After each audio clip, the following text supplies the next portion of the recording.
পয়গম্বর মুসা আলাইহিস সালাম ফিরআউনের সঙ্গে তর্কে বিতর্কে লিপ্ত হওয়ার পর পয়গম্বর মুসা আলাইহিস সালাতু ওয়াস সালাম কওমের মানুষের কাছে আসলেন। ফিরআউন পরিকল্পনা করলেন রাতের বেলা মুসা এবং বনি ইসরাইল কওমের মধ্যে যারা ঈমানদার মুসলমান মুত্তাকি যারা তাদেরকে হত্যা করা দরকার, তাদেরকে শেষ করে ফেলা দরকার, এই চক্রান্ত করা হলো।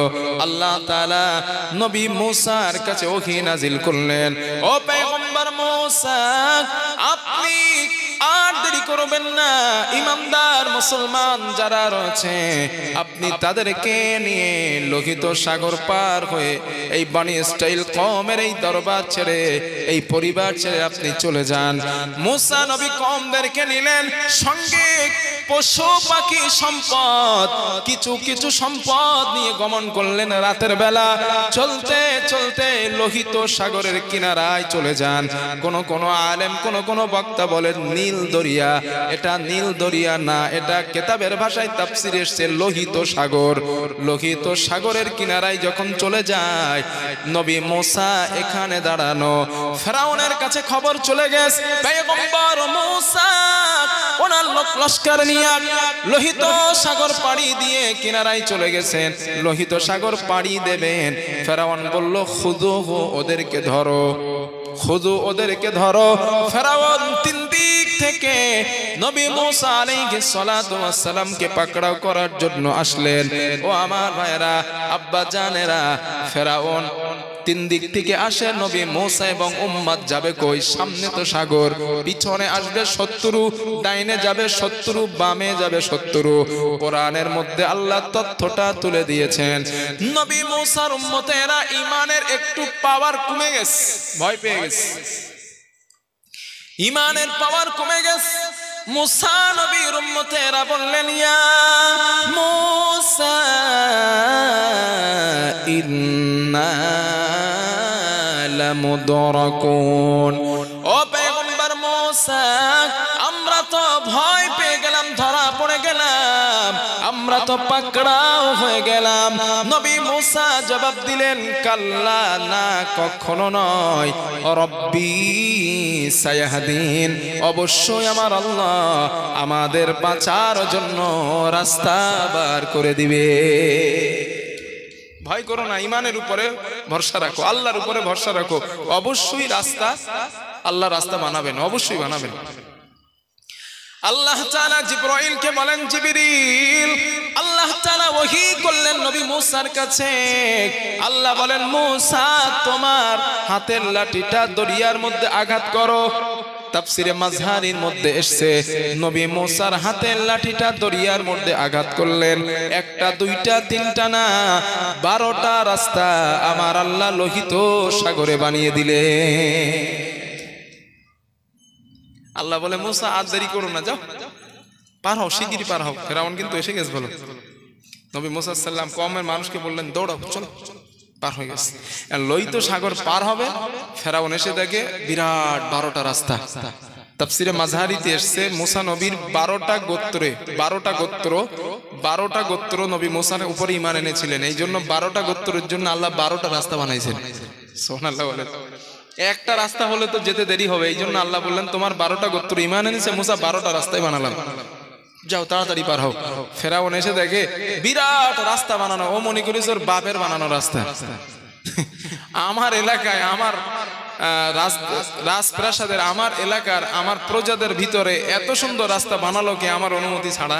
হ্যাঁ, ফিরআউন বলে, যে বানাই বানাক, খুদু আগে মুসারে ধর। ওই যে মুসা পার হয়ে যাচ্ছে, আল্লাহ বলে, এবার আয়, খেলা তো শুরু হবে, ফাইনাল খেলা। আমার বন্ধুগণ, মুসা সাল্লাম পার হয়ে গেলেন। ফিরআউন এবং তার লোক লস্কর হামান এবং তার সঙ্গে যারা ছিল সবাই সমুদ্রের মাঝখানে চলে যায়। আল্লাহ তাআলা বলেন, দরিয়া আমি তো তোমার স্রষ্টা, আমি তোমাকে তৈরি করলাম। ও দরিয়া, তুমি তোমার রাস্তাটা বন্ধ করে দাও। দরিয়া বন্ধ, রাস্তা বন্ধ হয়ে যায়, দরিয়া হয়ে গেল। মূসা আলাইহিস সালাম পার হয়ে গেলেন। ফেরাউনের লস্কর ওখানেই ডুবে মারা যায়। তাফসীরে মাযহারিতে এসেছে, ফেরাউন একবার মাটির নিচে যায়, পানির নিচে যায়, আবার উপরে ওঠে। আল্লাহ তাআলা জিবরাইলকে বলেন, জিবরিল তুমি ফেরাউনের কাছে যাও, সমুদ্রের কাদা বালুগুলা নিয়ে ফেরাউনের মুখের মধ্যে ভরে দাও। তাফসীরে মাযহারিতে আল্লামা সানাউল্লাহ ফানিপতি রাহমাতুল্লাহ আলাইহি লেখেন, জিবরাইল ফেরাউনের মুখে কাদা কেন দিচ্ছিল? এই জন্য দিচ্ছিলেন কারণ ফেরাউন যদি একবার আল্লাহ আল্লাহ বলে ডেকে নেয়, তাহলে তো আমার আল্লাহ হতে পারে তাকেও মাফ করে দেবে। কারণ আমার আল্লাহ তো দয়ালু, আমার আল্লাহ এত ক্ষমাশীল। ফেরাউন চাইলো, জিবরাইল চাইলেন ফেরাউন যেন আল্লাহ বলে না ডাকতে পারে, এই জন্য সমুদ্রের কাদাগুলো মুখের মধ্যে ভরে দেয়। এই কথাটা তাফসীরে মাযহারিতে লেখা আছে। আমার ভাইরা, ফেরাউন পানি খেতে খেতে পেটটা মোটা হয়ে গেছে। সমুদ্রে তো হাবুড় জুড়ে, আরে তো পুকুর না যে হাবুড় জুড়ে ডেঙায় যাবে। আল্লাহ অ্যাকশনটা নিয়েছে, তাফসীরে এসেছে সমুদ্রের মাঝখানে, পুরো বিছখানে, এদিকেও যেতে পারে না ওদিকেও পারে না, সব মরে গেছে। অবশিষ্ট আছে ফেরাউন। ফেরাউন বলে, আল্লাহ وَزَوَّجْنَا بِبَنِي إِسْرَائِيلَ الْبَحْرَ فَأَتْبَعَهُمْ فِرْعَوْنُ وَجُنُودُهُم بَغْيًا وَعَدْوًا حَتَّى إِذَا أَدْرَكَهُ الْغَرَقُ قَالَ آمَنتُ أَنَّهُ لَا إِلَهَ إِلَّا الَّذِي آمنت به بنو إسرائيل وأنا من المسلمين। জোরে বলেন আল্লাহু আকবার। আল্লাহ রাব্বুল আলামিন বলেন, ফেরাউন মূসা আলাইহিস সালাতু ওয়াস সালামকে পাকড়াও করতে পারে নাই। সমুদ্রের মাঝ বরাবর যখন মূসা ফেরাউন চলে আসছে, আল্লাহ তাআলা মূসাকে পার করিয়ে নিলেন। এবার ফেরাউন যখন ডুবে যায়, ফেরাউন একবার উপরে যায় আর নিচে ওঠে আর আল্লাহকে বলেন, আল্লাহ লা ইলাহা ইল্লা আনতা, আল্লাহ তুমি ছাড়া কোনো ইলাহ নাই, আমি সাক্ষী দিচ্ছি তুমি তো আল্লাহ। আমি এখন সাক্ষী দিলাম, আল্লাহ তুমি তো হলে আল্লাহ, তুমি হলে খোদা, আমি আল্লাহ খোদা না। আল্লাহ জবাব দিলেন, আল আন, এখন সময় হয়েছে। وَقَدْ عَصَيْتَ قَبْلُ وَكُنْتَ مِنَ الْمُفْسِدِينَ। ও ফেরাউন, এতদিন অনেক সময় দিয়েছিলাম, অনেক পরিবর্তন হবার সুযোগ দিয়েছিলাম, কিন্তু পরিবর্তন হও নাই। আমার পয়গম্বরকে কষ্ট দিয়েছো, শিশু ছোট্ট ছোট্ট মাসুম বাচ্চাকে তুমি হত্যা করেছো। ফেরাউন, তুমি আজ দাবি করো আমি শান্তিকামী মানুষ, আল্লাহ আমি তোমার উপরে ঈমান আনলাম। আল্লাহ বলে, না ফেরাউন না, তুমি শান্তিকামী না। ওয়া কাযালিকা নাজজিল মুহসিনিন, তুমি হলে একজন সন্ত্রাস, তুমি হলে একজন সন্ত্রাসী বাদশা, তুমি শান্তিকামী নয়। আল্লাহ তাআলা অন্য আয়াতের মধ্যে বলেন, ফালইয়াউমা নুনাজ্জিকা বিবাদানিকা লিতাকুনা লিমান খালফাকা আয়া। আল্লাহ তাআলা বলেন, ফালইয়াউমা নুনাজ্জিকা বিবাদানিক, আমি আল্লাহ তোর শরীরটাকে অক্ষুণ্ণ রাখবো। আমি তোর শরীরটা পোকায় পচে খাবে না, তোর শরীরটা পানিতে গলবে না, তোর শরীরটা মাছে খাবে না, কিয়ামত পর্যন্ত আমি অক্ষুণ্ণ রাখবো, হেফাজত করে রাখবো। কেন রাখবো শোনো, কুল সিরু ফিল আরদি সুম্মা উযুরু কাইফা কানা আকিবাতুল মুকাজ্জিবিন। আল্লাহ তাআলা বলেন এই জন্য রাখবো দুনিয়ায় তোর পরে যারা স্বৈরাচার দুনিয়ার জমিনে আসবে তোকে দেখে যেন শিক্ষা নিতে পারে। এই জন্য আমি আল্লাহ এই স্বৈরাচার তোকেই বাঁচালাম। এই কি হচ্ছে এগুলো ভাই এখানে? আপনাদের কাজ কাম থাকে ওই দিক গিয়ে করেন ভাই, কথাটা তো বলেন। কোরআন পড়তেছি আর এরা ইচ্ছা মতন বলে যাচ্ছে। প্লিজ ভাই আপনারা কথা বলেন না দয়া করে।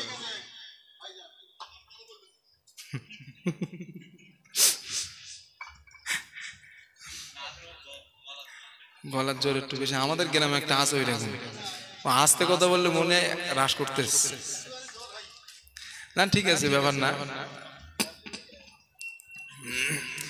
মানে সেই কথা একটা আছে না যে কি একটা বলে, যে থাকে উপরে সে থাকে গিয়ারে না, কথা কি একটা বলে না। তা উনি কাজে এখন গিয়ারে আছে তো বলে ফেলে যায়। তো যাই বা হোক, যে কথা বলছি, আল্লাহ তাআলা কি বললেন ফেরাউন, আমি তো শরীরকে কিয়ামত পর্যন্ত অক্ষুণ্ণ রাখবো। কেন? তোর মতো স্বৈরাচার যারা দুনিয়ায় আসে ওরা যেন দেখে শিক্ষা নিতে পারে। কারণ ফেরাউন থাকবে না, কিন্তু ফেরাউনের নাতিপুতিরা যাবে না, ঠিক না? ফেরাউনের নাতিপুতি যাবে না, ওরা থাকবে। আল্লাহ ওদের জন্য সবক বানালেন, ওদের জন্য মডেল বানালেন, ইতিহাস বানালেন ফেরাউনকে। আজ আপনি যান মিশরের কায়রো জাদুঘর, আজও পর্যন্ত ফেরাউনের লাশটা রাখা আছে। এই 2500 বছর হয়ে গেছে, 2500 বছর, সরি 4.5 বছর হয়ে গেছে, 4000 বছর, 4000 বছর হয়ে গেছে, এখনো ফেরাউনের নখটা অক্ষত আছে। ফেরাউনের নখগুলো এখনো অক্ষত আছে। কারণ আল্লাহ বলছেন ফালিয়াউমা নুনাজ্জিকা বিবাদানিক, বাদানুন মানে শরীর। আমি তো শরীরকে অক্ষত রাখবো কিয়ামত পর্যন্ত। এখন এইখান থেকে আমি একটা শিক্ষা আপনাদের দিতে যাচ্ছিলাম, ওইটা হলো এই যে ফেরাউনের মুখে আল্লাহ কাদা ঠেসছিল কেন? আল্লাহর নামটা ফেরাউনের মুখ থেকে আল্লাহ শুনতে আল্লাহ ভালোবাসেন না। আল্লাহ চায় না যে আমি ফেরাউনের মুখ থেকে আমি আল্লাহর পবিত্র নামটা শুনি। এই জন্য জিব্রাইল ওনার মুখে কাদা দিচ্ছিল। কথা বোঝাইতে পারছি? তাহলে যারা কাফের, যারা মুরতাদ, যারা আল্লাহর সাথে নাফরমানি করে, আল্লাহ বলে তারা ডাকবে, আল্লাহ তাদের পছন্দ করে না। কথা বোঝাতে পারছি দাদাজি? আর যারা ইমানদার, যারা মুত্তাকি, যারা পরহেজগার, আল্লাহ ওদের আল্লাহ বলা ডাক শুনতে পছন্দ করেন। এই জন্য তিনি ওদেরকে বেশি কষ্ট দেন, আর এদের কষ্ট দেয় না। তাফসীরের মধ্যে এসেছে ফেরাউনের জীবনে মাথার যন্ত্রণা হয়নি, জীবনে সর্দি হয়নি। কারণ মাথার যন্ত্রণা হইলে যদি একবার বলতো আল্লাহ আমার মাথা ব্যথা করতেছে, আল্লাহ এতটুকু পছন্দ করেননি। কারণ তোর মুখ থেকে বলবি আল্লাহ তোর নাপাক জবান থেকে আমি এটা পছন্দ করি না। তাহলে এই মাহফিল থেকে আর সিদ্ধান্ত নেন, আল্লাহ কষ্ট দেবেন, মুসিবত দেবেন, বিপদ আপদ দেবেন, টাকা পয়সার লস দেবেন, বিজনেসে লস দেবেন। এটার কারণ অন্য কিছু না, কারণ আমি আল্লাহর কাছে মুমিন হিসাবে বিবেচিত। এই জন্য আল্লাহ আমার কষ্ট দিচ্ছেন, আল্লাহ আমাকে অসুস্থতা দিচ্ছেন, আল্লাহ আমার সংসারে কষ্ট দিচ্ছেন, আমার বিজনেসে আল্লাহ লস দিচ্ছেন। কারণ আমি আল্লাহর কাছে যেন বেশি বেশি চাই, আল্লাহ তুমি আমার ব্যবসায় লস দিও না, আমার লাভ দাও। আল্লাহ আমার শরীরটা অসুস্থ, তুমি সুস্থ করে দাও। এই যে আল্লাহ আল্লাহ বলে ডাকবেন, এই ডাকটা আল্লাহর কাছে বড় প্রিয়। এই জন্য আল্লাহ আপনারে কষ্ট দেবেন। কথা বোঝাতে পারিছি দাদাজি? আমি একটু হ্যাঁ হ্যাঁ বলেন, বুঝতেছেন তো না ইনশাল্লাহ? তাহলে এতটুকু কথা মোটামুটি আমরা বুঝেছি। এবার এই যে কথাগুলো এত সময় বললাম, এইগুলা বোঝার পরে, শোনার পরে, জানার পর, এই ঈমানের উপরে যদি আপনি ইস্তেকামাত থাকতে পারেন, এই ঈমানের উপরে, এই বিশ্বাসের উপরে যে আল্লাহ যা দেবেন সব আল্লাহ আমার ভালোর জন্য দেন, এই ঈমান যদি আপনার থাকে, আপনার শেষ পরিণতি কি? এবার আয়াত শোনেন। এটা আমি ভিত তৈরি করার জন্য কথাগুলো বললাম। এই ঈমান যদি আপনার থাকে, এই ঈমান থাকার পরে এবার আপনার অবস্থা কি হবে, শেষ পরিণতি আপনার কি? এবার শোনেন। আল্লাহ রাব্বুল আলামিন বলেন কুল্লু নাফসিন যায়িকাতুল মাউত ওয়া ইন্নামা তুওয়াফাউনা উজুরাকুম نحشركم يوم القيامة فمن زحزح عن النار وأدخل الجنة فقد فاز وما الحياة الدنيا إلا متاع الغرور জোরে বলেন আল্লাহু আকবার আল্লাহ রাব্বুল আলামিন বলেন বান্দারে এই দুনিয়ায় এমন কোন প্রাণী নাই এমন কোন সৃষ্টি নাই যাদেরকে মৃত্যুর স্বাদ গ্রহণ করতে হবে না যাদের মৃত্যুর জাকনদানি মৃত্যুর শাস্তি ভোগ করতে হবে না আল্লাহ তাআলা এটাই বোঝাতে চান ও মানুষ মৃত্যু আসবে আর মৃত্যুর জাকনদান মৃত্যুর শাস্তি ভোগ করা লাগবে আল্লাহ তাআলা কোরআনে অন্য জায়গায় বলেন وجاءت سكرة الموت بالحق ذلك ما كنت منه تحيد আল্লাহ তাআলা বলেন মৃত্যু এমন একটা মৃত্যু যার জাকনদান যার মৃত্যুর কষ্ট প্রত্যেকটা মানুষকে কম বেশি ভোগ করতে হবে বুঝতেছেন এই আয়াতের ব্যাখ্যায় আল্লামা সানাউল্লাহ পানিপতি লেখেন একটা হাদিসও উনি এনেছেন রাসূলুল্লাহ সাল্লাল্লাহু আলাইহি ওয়াসাল্লামের বর্ণনা তিনি বলেন মৃত্যুর যন্ত্রণা কতটা কঠিন নবীজি সাহাবাদেরকে একটা দৃষ্টান্ত দিলেন তাফসীরের মধ্যে এসেছে একটা দৃষ্টান্ত পেশ করা হলো হযরত আদম নবীর সন্তানের নাম ছিল নূহ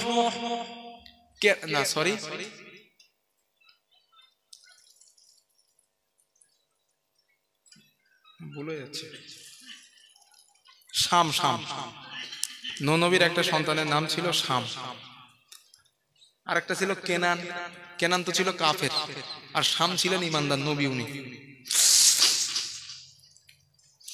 তাফসীরের মধ্যে আসছে নবীজি দৃষ্টান্ত দিয়ে বলেন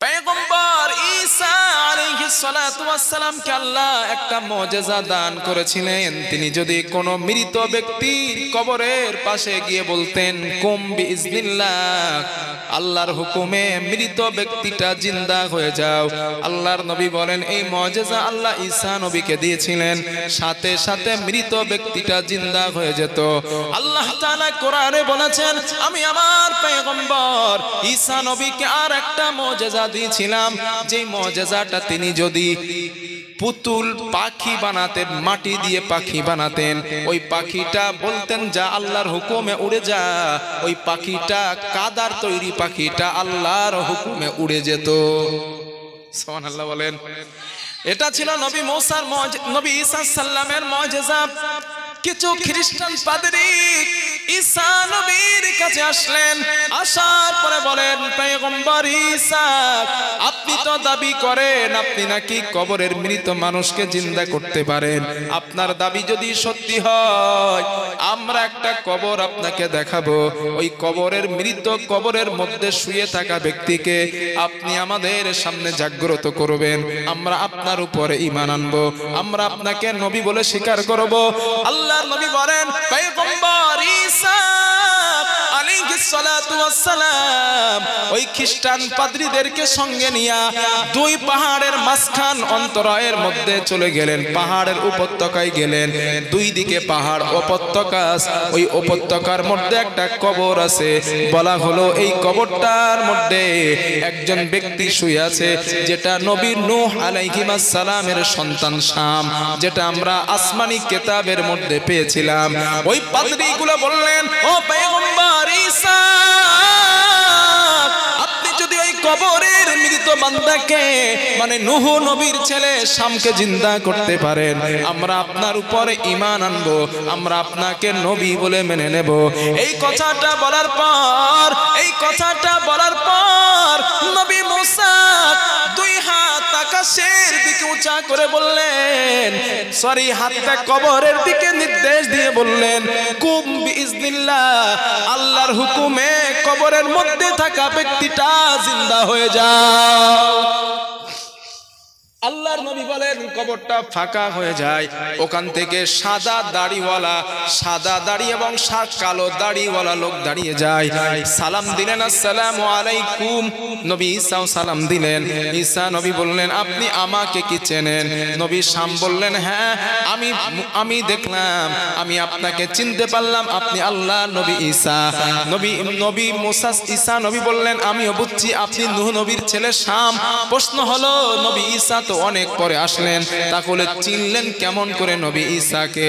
হাদিসের মধ্যে নবী বলেন একজন নবীর খবর আরেকজন নবীর কাছে আমার আল্লাহ অলরেডি দিয়ে দেন। সুবহানাল্লাহ বলেন। একজন নবীর খবর আরেকজন নবী জানেন, এটা হাদিসে নবী বলছেন। আল্লাহ নবী বলেন ঈসা পয়গম্বর হযরতে শামকে জিজ্ঞেস করলেন ভাই শাম তোমার দাড়িটা সাদা কেন, তোমার চুলটা সাদা কেন, দাড়ি দিয়ে ঘাম কেন টোপাচ্ছে? হযরতে শাম মনে করলেন, ও বললেন ভাই ঈসা আপনি যখন আমাকে ডাক দিয়েছিলেন আমি মনে করলাম হাসরের ময়দান শুরু হয়ে গেছে, আমার ভয় লেগে গেল, আমার ভয় চলে আসলো, এই জন্য মনে হলো হাসরের ময়দানে আমাকে দাঁড়াতে হবে, আর ওই ময়দানটা অনেক ভয়াবহ ময়দান, এই ভয়ে আমার চুল দাড়ি দিয়ে ঘাম টপানো শুরু করেছে। আল্লাহর নবী ঈসা বলেন ভাই শাম আমি আল্লাহকে বলবো আপনি দুনিয়ায় আর কিছুদিন থাকেন। হযরত শাম জবাব দিলেন পয়গম্বর ঈসা আমি যদি দুনিয়ায় থাকার পর আমি 100 বছর অথবা 200 বছর থাকলাম, এরপরে কি মালাকুল মউতের সঙ্গে আমার সাক্ষাৎ হবে? ঈসা নবী বলেন অবশ্যই হবে, কারণ মৃত্যু আসবে, এটা আল্লাহর ওয়াদা। হযরত শাম বলেন পয়গম্বর ঈসা আপনি আমাকে হুকুম দিয়ে দিন আমি কবরের মধ্যে চলে যাই, আমি মালাকুল মউতের সামনে আর যেতে চাই না। আল্লাহ নবী বলেন সাহাবারা নবী শাম এই কথা কেন বললেন? কারণ শাম নবী বুঝতে পেরেছেন আবার যদি মালাকুল মউতের সামনে সঙ্গে আমার সাক্ষাৎ হয়ে যায়, ওই যে মৃত্যুর আযাব, মৃত্যুর যন্ত্রণা আমি শাম সহ্য করতে পারবো না। ও পয়গম্বর ঈসা আমি শাম যে কষ্ট সহ্য করেছিলাম ওই কষ্টটার কথা আজও ভুলে যাই নাই, হাজার হাজার বছর চলে গিয়েছে, আমার আজও মনে আছে ওই কষ্টের কথা, আমি আজও ভুলে যাই নাই। আল্লাহ নবী বলেন সাহাবারা এটা হলো মৃত্যুর যন্ত্রণা, এটা হলো মৃত্যুর কষ্ট। কিছু বুঝেছেন? হাজার হাজার বছর পার হয়ে গেছে, উনি এখনো বলেন নাই মৃত্যুর জাহান কবজের যে কষ্ট। তবে এখানে ঈমানদারের জন্য কিছু খুশি আছে।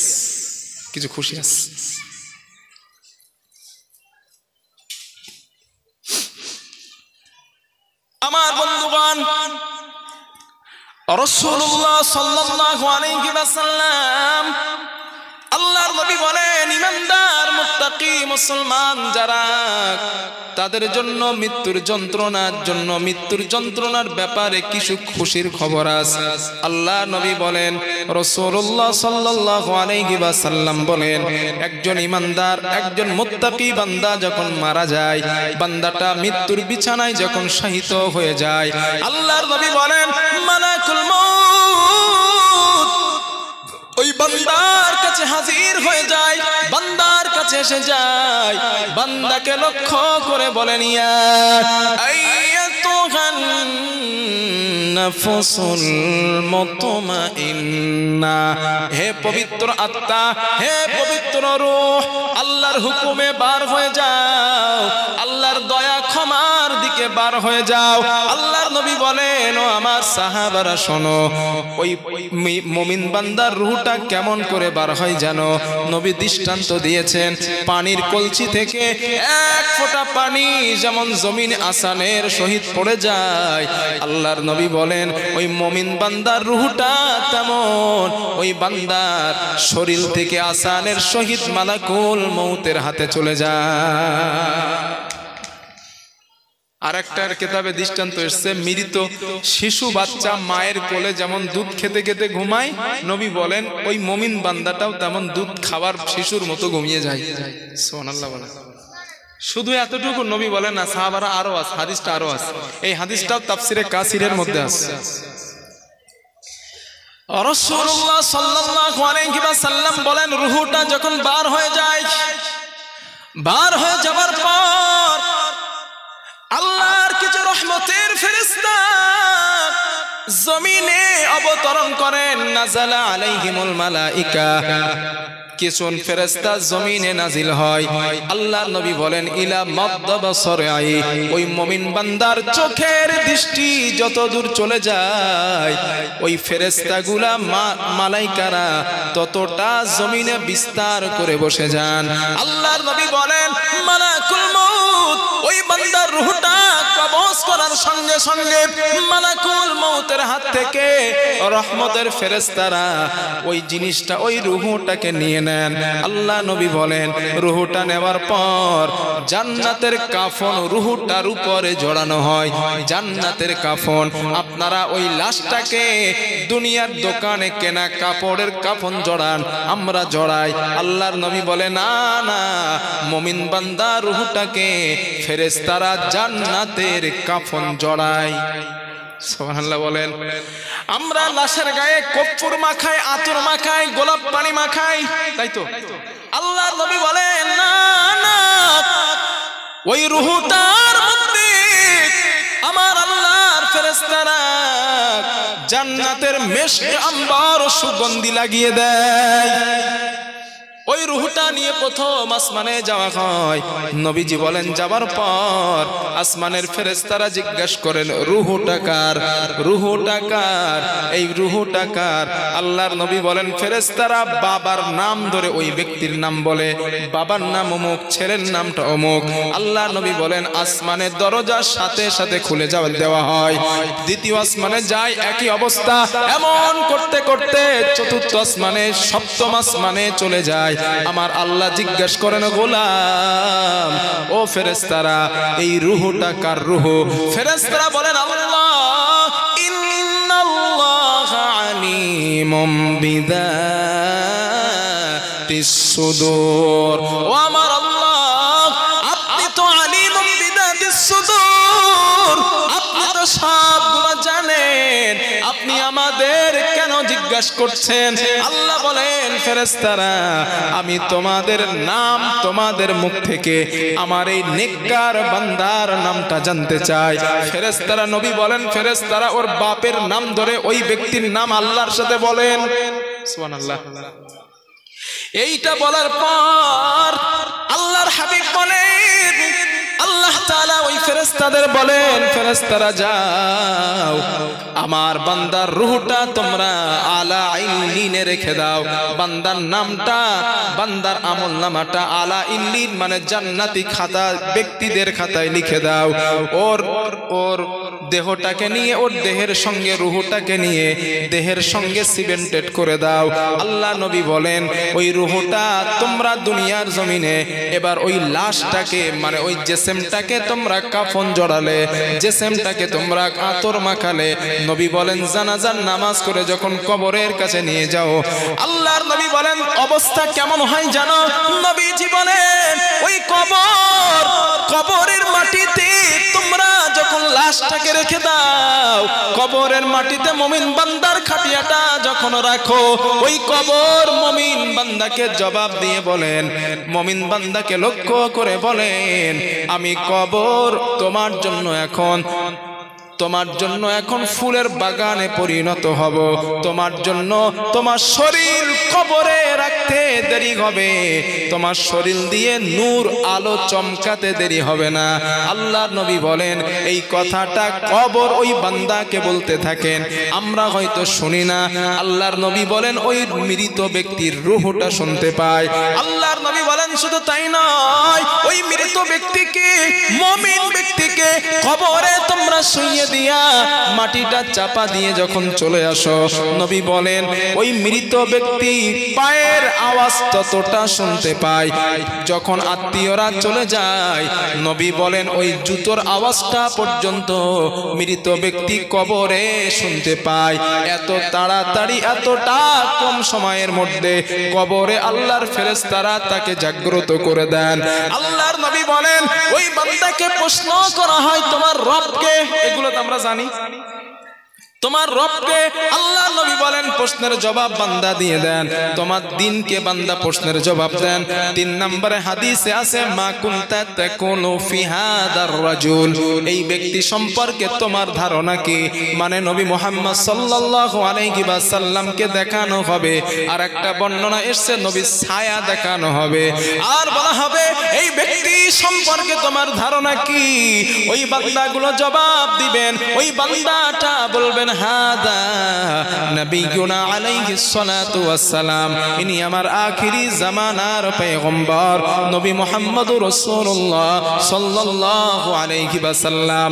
আল্লাহর নবী বলেন এই প্রশ্নের জবাব যখন হয়ে যায়, আসমান থেকে গায়বী আওয়াজ আসে, তাসাদদাকা বিহা, আমার বান্দা সত্য বলেছে, আমার বান্দা মিথ্যা বলে নাই, আমার বান্দা সত্য কথা বলেছে।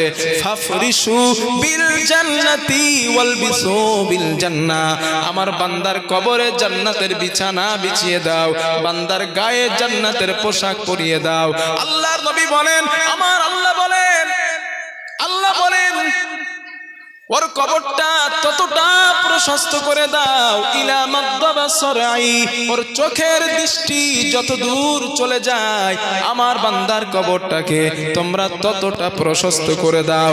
আল্লাহর নবী বলেন ফেরেশতারা প্রশস্ত করে দেন এবং ফেরেশতারা তাকে বলেন নুম কাউবিল বুরুস, বাসর ঘরে নতুন স্বামী আর স্ত্রী যেমন আরামের ঘুম ঘুমিয়ে যায়, এমন আরামের ঘুম ঘুমিয়ে যাও ইলা ইয়াউমিল কিয়ামা, কিয়ামত পর্যন্ত আরামের ঘুম তুমি ঘুমিয়ে যাও।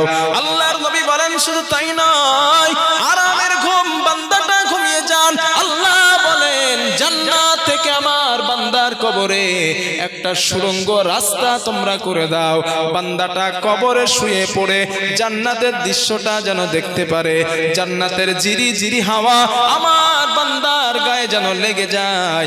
আল্লাহর নবী বলেন এই দৃশ্যটা তার কবরে শুরু হয়ে যায়, কিয়ামত পর্যন্ত আরামের ঘুম ঘুমায়। সুবহানাল্লাহ বলেন। এই দৃশ্যটা কাদের জন্য? মুমিন যারা, এটা মুমিন। অপর দিকে কি আছে? কাফের, তাই না? অপর দিকে আছে কারা? কাফের। এদের অবস্থা কি? নবী বলেন, দৃষ্টান্ত দিয়েছে নবী, ওদের জীব জান কবজ হবে কেমন জানো? মালাকুল মউত আসার পরে বলবে ইয়া আইয়াতুহাল নাফসুল খাবিসা, হে পাপিষ্ঠ আত্মা, আল্লাহর গোসা, আল্লাহর গজব আযাবের দিকে ধাবিত হও। নবী বলেন ও যখন ধাবিত হবে না, হতে চাইবে না, ফেরেশতা ওর রূহটা নখের কোণায় পলাবে, নখের কাছে পলাবে, পায়ের লোমের কাছে পলাবে, শরীরের চতুর্দিকে পলাইতে থাকবে। এখন আপনারা বলেন, যখন আমরা যেমন আমাদের বাগানের কোনো ছাগল ধান খেলে বা ফসল নষ্ট করলে আমরা তখন ছাগলটারে ধরতে চাই, যদি ধরতে না পারি কত রাগ হয় বলেন দিন। তার উপরে মনে হবে ধরতে পারলে চিবিয়ে খেয়ে ফেলবো, চিবিয়ে খাবো, একটা রাগ হয়। এখন মালাকুল মউত রুহটা ধরতে যাবে কিন্তু ধরা দিবে না, মালাকুল মউতের রাগ হবে। হাদিসে আছে। ওই সময় নবীজি বলেন একটা জীবন্ত বকরির জীবন্ত অবস্থায় খাল ছাল ছাড়ালে যতটা আযাব সে উপভোগ করে, যতটা কষ্ট সে উপভোগ করে, এর থেকে আরো অনেক কষ্ট দিয়ে মালাকুল মউত ওই কাফের ব্যক্তির, ঈমান হারা ব্যক্তির ঈমান জাহানটাকে, রূহটাকে মালাকুল মউত কবজ করে নেয়। কত কষ্ট বলেন তো চাচাজি।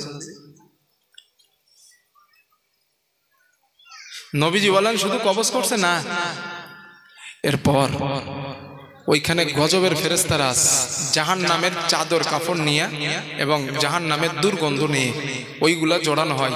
জড়িয়ে যখন, আমি শর্টে বলছি, আসমানে যাওয়া হয়, আসমানের ফেরেশতারা বলে নিয়ে যাও, এখানে দুর্গন্ধ ছড়াচ্ছে, যা নিয়ে যাও। তখন আল্লাহ তাআলা বলেন ওর আমল নামাটা আলা সিজ্জিন মানে জাহান্নামে লিখে দাও। নবীজি বলেন ওকে যখন কবরে রাখা হয়, প্রশ্নের জবাব তো দিতে পারবে না, কবরে যখন রাখা হবে তখন আল্লাহ তাআলা বলবেন ফাফরিসু ইলান নারি ওয়ালবিসু ইলান নার, আমার বান্দার গায়ে জাহান্নামার পোশাক পরিয়ে দাও, বান্দার কবরে জাহান্নামার বিছানা বিছিয়ে দাও, আমার বান্দার কবর থেকে জাহান্নামের একটা সুড়ঙ্গ রাস্তা করে দাও। নবীজি বলেন শুধু তাই না, যত প্রকার আযাব আছে ওই সমস্ত আযাবগুলো আল্লাহ ওই বান্দাকে দিতে থাকেন। কথা বোঝাতে পেরেছি?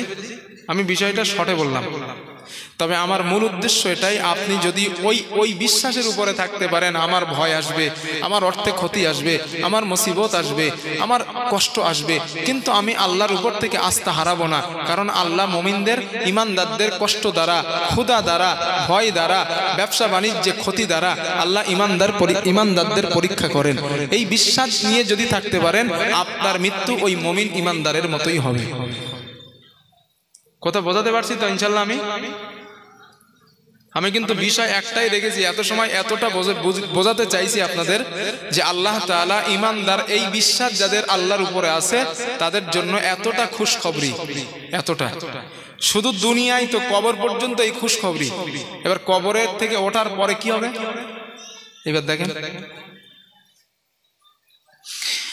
আমার বন্ধুগণ, এই খুশখবরি আল্লাহ তাআলা রাসূলুল্লাহ দুনিয়ায় দিয়েছেন। নবীজি বলেন তারা আরামের ঘুম যখন কবরে ঘুমাবে, আরামের বিছানায় যখন তারা ঘুমাবে, হাসরের ময়দানে আল্লাহ তাআলা আওয়াজ দিবেন ফাইদা নুফিখা ফিস সূরি নাফখাতুন ওয়াহিদা। হযরত ইসরাফিল আলাইহিস সালাম কে আল্লাহ বলবেন ইসরাফিল সিংহায় তুমি ফুঁক দাও। হযরত ইসরাফিল সিংহায় ফুঁক দেবেন। ফুঁক দেওয়ার সঙ্গে সঙ্গে মানুষগুলা জমিনের নিচের মধ্যে যা কিছু আছে সবগুলা বার হয়ে যাবে। দুনিয়ার গাছপালা, নদী সবগুলা লন্ডভন্ড হবে, কোনো কিছু থাকবে না। ইসরাফিলকে তৈরি করার পর আমার আল্লাহ একটা দায়িত্ব তাকে দিয়ে রেখেছেন, যেদিন তুমি গ্রিন সিগন্যাল পেয়ে যাবে, মানে আমার হুকুম পেয়ে যাবে, ওই দিন তুমি বাঁশিতে ফুঁক দেবে, সিংহায় ফুঁক দেবে। তোমার মুখে একটা বাঁশি দেওয়া আছে। হাদিসের মধ্যে আছে, নবীজি বলেন ইসরাফিল, আমি মেরাজে যাবার পর আমি দেখি ইসরাফিল আরশের নিচে, আরশের দিকে বাঁশিটা মুখে নিয়ে আল্লাহর আরশের দিকে তাকায় আছে। না জানি কখন আল্লাহ গ্রিন সিগন্যাল দেবেন, আমি আল্লাহর হুকুমে ফুৎকার দেব। আল্লাহর নবী বলেন ওই ফুৎকারটা এতটা ভয়ানক ফুৎকার, কোন মহিলা যদি রান্না করে, রান্না করা অবস্থায় তার রান্নার হাঁড়ি, খুন্তি যেটা বলেন, নাকড়ি যেটা বলেন, ওই নাকড়ি ধরা থাকবে, এত ভয়ঙ্কর ফুৎকার। কোন বান্দা নামাজে সিজদায় পড়ে আছেন, ওই বান্দা সিজদা থেকে মাথা ওঠাবে না, ওই অবস্থায় কিয়ামত হয়ে যাবে। আল্লাহর নবী বলেন কোন ব্যক্তি জমিনে চারা রোপণ করছে, ওই চারা রোপণ করা অবস্থায় কিয়ামত শুরু হয়ে যাবে। নবী বলেন এত ভয়ঙ্কর একটা ফুৎকার। আল্লাহ তাআলা বলেন, আল্লাহ বলেন এবার ওই ফুৎকার যখন দেওয়া হবে, হাসরের ময়দানে মানুষগুলা তো উঠবে। কবরের মধ্যে যারা ঈমানদার ওরা কিন্তু ঘুমাচ্ছে। ওরা ঘুমাচ্ছে না চাচাজি? আগে কি বলছিলাম, ঘুমাচ্ছে ওরা সব। এবার তাদের ঘুম ভাঙবে। এবার কি বলে দেখেন তারা। আল্লাহ তাআলা বলেন ওই ঈমানদাররা বলবেন ইয়া ওয়াইলানা মান বা'সানা মিন মারকাদিনা হাদা মা ওয়া'দার রাহমান ওয়া সাদাকাল মুরসালুন। ওই বান্দাগুলো বলবেন হায় আফসোস, আমাদের আরামের ঘুমটা কে ভাঙাইছে। ইয়া ওয়াইলানা মান বা'সানা মিন মারকাদিনা, হায় আফসোস, আমরা তো আরামে ঘুমাচ্ছিলাম, বাসর ঘরে স্ত্রী নিয়ে যেমন ঘুমায় এমন ঘুমাচ্ছিলাম, আমাদের ঘুমটা কে ভাঙাইছে। এখন স্বামী স্ত্রী নতুন একটা ঘরে সবে আজকের গিয়েছে, এখন 12টার সময় কেউ গিয়ে যদি দরজায় জোরে জোরে বাড়ি দেয়, রাগ হবে না? 30 বছর পরে আল্লাহ তাআলা একজন সুন্দরী বিবি আমাকে দান করেছেন, আমি তারে নিয়ে আরামে ঘুমাচ্ছি আর এখন ডিস্টার্ব করে আমার ছেলেগুলার, রাগ হওয়াটাই স্বাভাবিক। হাদিসে নবী বলেন ওই বান্দার ঘুম ভেঙে যাওয়ার পর আফসোস করবে, এই রে কে কে কে ভাঙাল আমার ঘুমটা, আমি তো আরামে ঘুমাচ্ছিলাম। তাদের হুঁশ নাই যে হাসরের ময়দান শুরু হয়েছে। আল্লাহ তাআলা বলেন, বান্দা অবস্থা শোনো,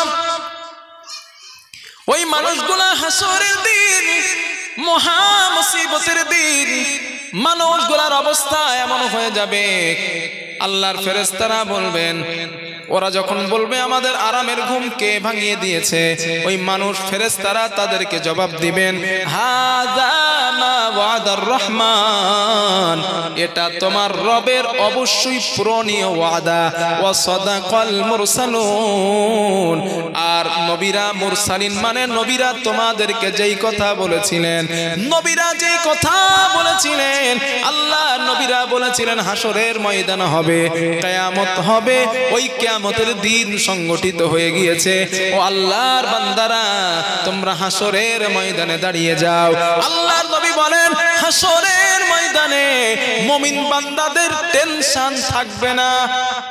যারা মুমিন ওদের টেনশন নাই, কিন্তু যারা কাফের, হাসরের ময়দানের টেনশন তো তাদের, কারণ হাসরের ময়দান অনেকটাই ভয়াবহ ময়দান।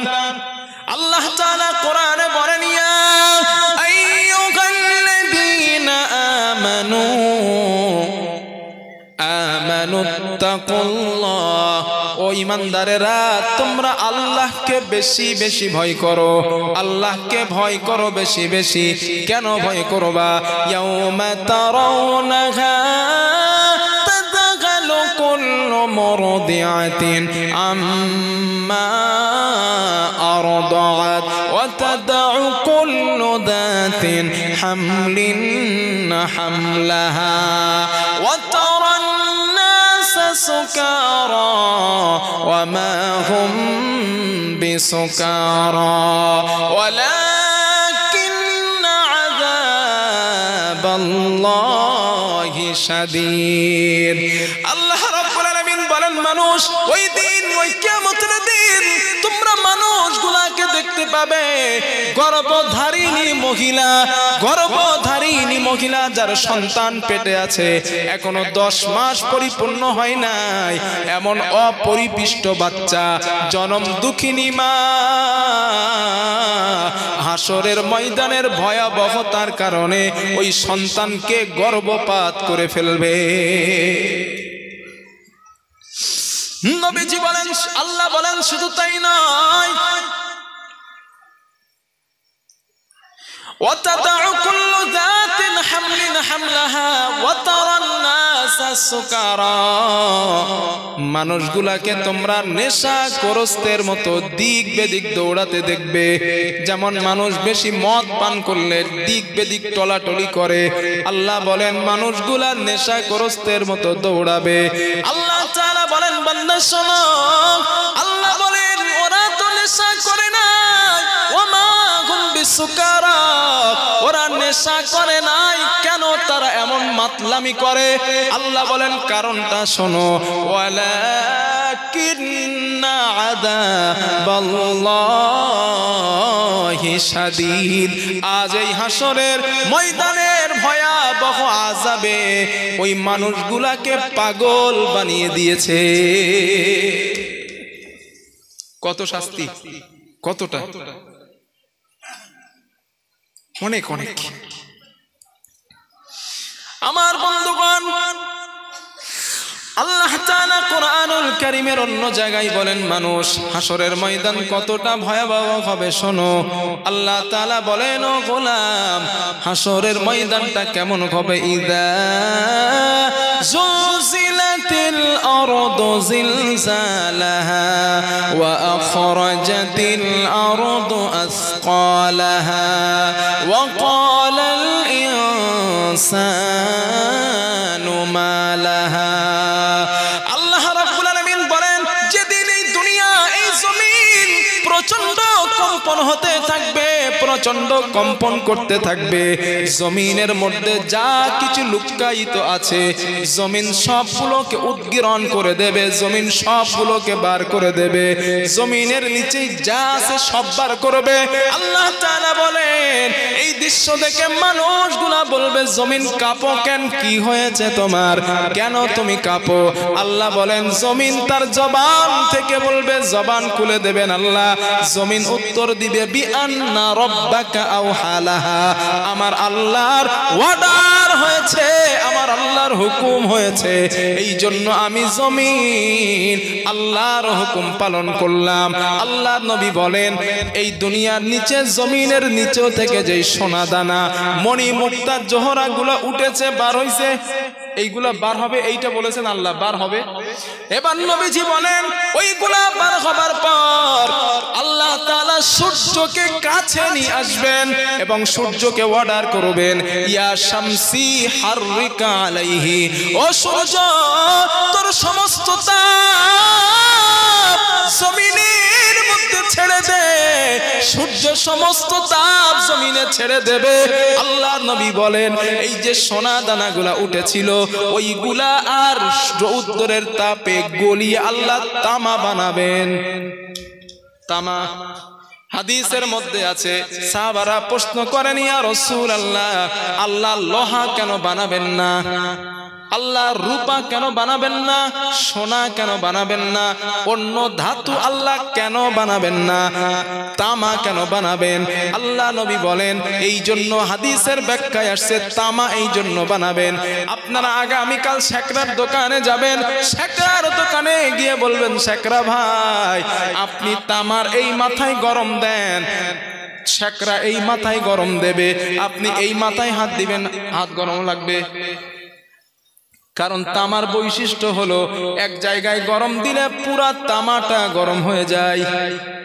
এই জন্য নবী বলেন আল্লাহ দুনিয়া আল্লাহ হাসরের ময়দানটা তামা বানাবেন। আল্লাহ নবী বলেন শুধু তাই নয়, ওই তামা হবার কারণে মানুষগুলা নেকেট অবস্থায় উলাঙ্গিনী অবস্থায় হাসরের ময়দানে দাঁড়াবে। আল্লাহর নবী বলেন পায়ের মাঝে কোনো জুতা নাই, পরনে কোনো কাপড় নাই, গায়ে কোনো জামা নাই, হাতে কোনো ছাতি নাই, মানুষগুলা পাগলের মতো দৌড়াবে। আল্লাহর নবী বলেন মানুষগুলা দৌড়াতে থাকবে, দৌড়াতে দৌড়াতে পালাবার জন্য সাহারা খুঁজবে। আল্লাহ বলেন কাল্লা লা ওয়াজার ইলা রাব্বিকা ইয়াওমা ইযিনিল মুস্তাকার। আল্লাহ বলে মানুষ আজ আর পালানোর কোনো জায়গা নাই, যাবার কোনো জায়গা নাই, ভাগবার কোনো জায়গা নাই, তোমার রবের আশ্রয় ছাড়া আজ আর কোনো আশ্রয় নাই। আল্লাহ নবী বলেন ও আমার সাহাবারা শোনো, আল্লাহ তাআলা ওই মানুষগুলাকে দুটো ভাগে ভাগ করে ফেলবেন। আল্লাহ বলেন ওয়ামতাজুল ইয়াউমা আইয়ুহাল মুজরিমুন। আল্লাহ তাআলা একটা গম্ভীর আওয়াজ দিয়ে বলবেন ও হাসরের ময়দানের সমস্ত বান্দা বান্দি তোমরা দুটো দলে বিভক্ত হয়ে যাও। একটা হলো একদল তোমরা জাহান্নামী ফারিকুন ফিল জান্নাতি, একটা দল জান্নাতের দিকে চলে যাও, ঈমানদার আলাদা হও। কাফের তোমরা যারা ফারিকুন ফিস সাঈর, কাফের তোমরা কাফের আলাদা হয়ে যাও, জান্নাতি আলাদা হও, কাফের তোমরাও আলাদা হয়ে যাও। আল্লাহর নবী বলেন কাফেরগুলো আলাদা, ঈমানদারগুলো আলাদা। আল্লাহ তাআলা ঈমানদারদেরকে আরশে আজিমের নিচেই ছায়া দান করবেন। যারা ঈমানদার ওদেরকে আরশে আজিমের নিচেই ছায়া দেবেন। শুধু তাই না, এখানে একটা মজার কথা শুনেন।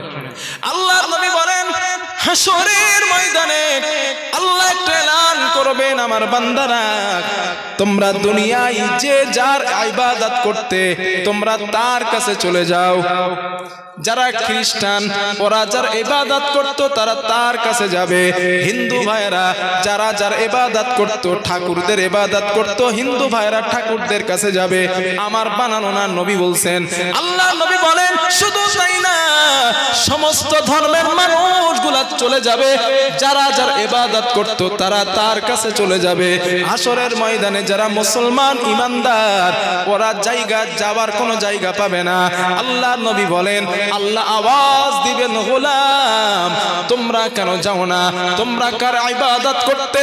আল্লাহর নবী বলেন, ওই বান্দা হাসরের মুমিন বান্দাগুলো বলবে, আল্লাহ আমরা তো আপনার ইবাদত করতাম, আমরা আসমান জমিনের মালিকের ইবাদত করতাম, আমরা আল্লাহকে পাই নাই, আল্লাহ তোমাকে তো আমরা পাই নাই, আমরা কোন দিকে যাব?